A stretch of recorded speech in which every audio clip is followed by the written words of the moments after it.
Hello everyone, welcome back to my YouTube channel study with Poonam. I hope आप सभी लोग अच्छे होंगे और अपनी पढ़ाई को बेहतरीन तरीके से कर रहे होंगे।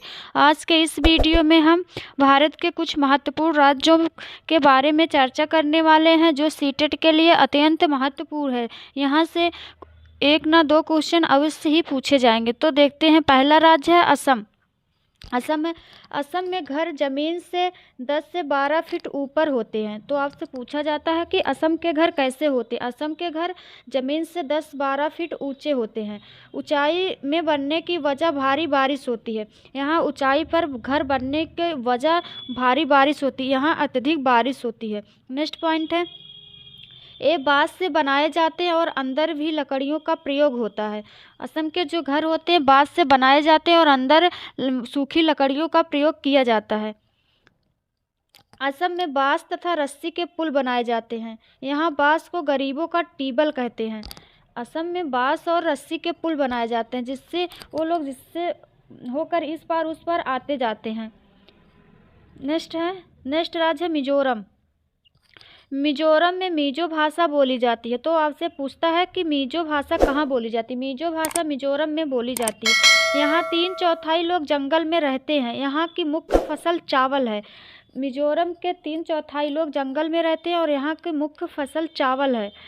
यहाँ खेती की लॉटरी निकाली जाती है और ज़मीन को साझा मानकर सभी लोगों को बारी बारी उस ज़मीन पर खेती करने का अवसर मिलता है।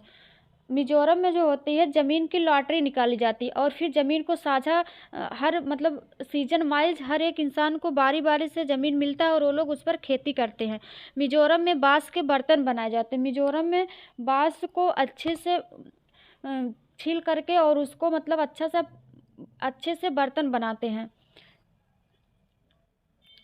झूम खेती मिजोरम में होती है। तो यह अत्यंत महत्वपूर्ण है। पूछा जाता है कि झूम खेती कहाँ की जाती है। झूम खेती अगर मिजोरम नहीं रहेगा तो नॉर्थ ईस्ट पूर्वोत्तर भारत में होती है और अगर राज्य पूछेगा तो यह मुख्य रूप से मिजोरम में की जाती है। झूम खेती एक बार खेती करने के बाद उस ज़मीन को 1-2 साल के लिए ऐसे छोड़ दिया जाता है। फिर उसकी जो उसमें खरपतवार उगाते हैं उसको काट कर जला दिया जाता है, फिर उसमें खेती की जाती है। नेक्स्ट है, चिराओ नाच मिजोरम में मनाया जाता है। तो पूछता है चिराओ नाच कहाँ का फेमस नृत्य है। तो चिराओ नृत्य मिजोरम में मनाया जाता है। जब यहाँ फसल का काम खत्म हो जाता है तो यहाँ के लोग इकट्ठा होकर यह नृत्य करते हैं। नेक्स्ट है केरल। नेक्स्ट राज्य है केरल। केरल में टोपियोका जमीन के नीचे उगाया जाता है। यह एक प्रकार का फल है जिसे केरल के लोग उबाल कर खाते हैं। टोपियोका को कप्पा भी कहा जाता है। तो जो इसके पहले ऑनलाइन पेपर हुआ था उसमें पूछा था कप्पा किसे कहते हैं। तो कप्पा टोपियोका को कहते हैं।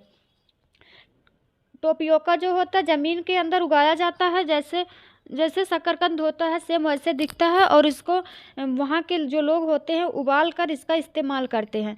नेक्स्ट है, वल्लम लकड़ी की बनी छोटी नाव होती है जो केरल में पाई जाती है। तो पूछता है वल्लम क्या है। वल्लम एक लकड़ी की बनी छोटी नाव है। यह केरल में पाई जाती है। केरल में मलयालम भाषा बोली जाती है। नेक्स्ट है, मलयालम में माँ की बड़ी बहन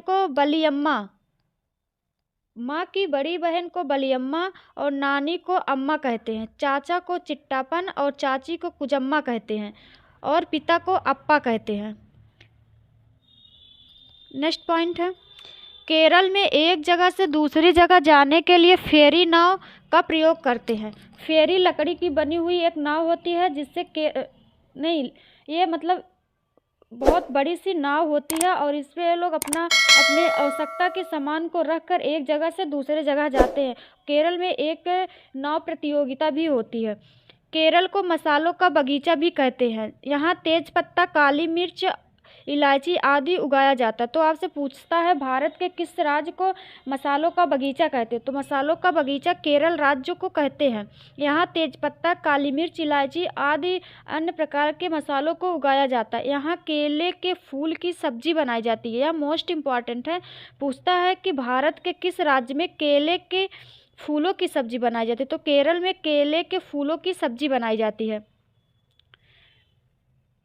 तो ये आज के कुछ महत्वपूर्ण राज्य थे जो पेपर की दृष्टि से अत्यंत महत्वपूर्ण है। हम ऐसे और ही अन्य अलग अलग राज्यों के बारे में आगे पढ़ने वाले हैं, तो इसके लिए आप लोग मेरा चैनल सब्सक्राइब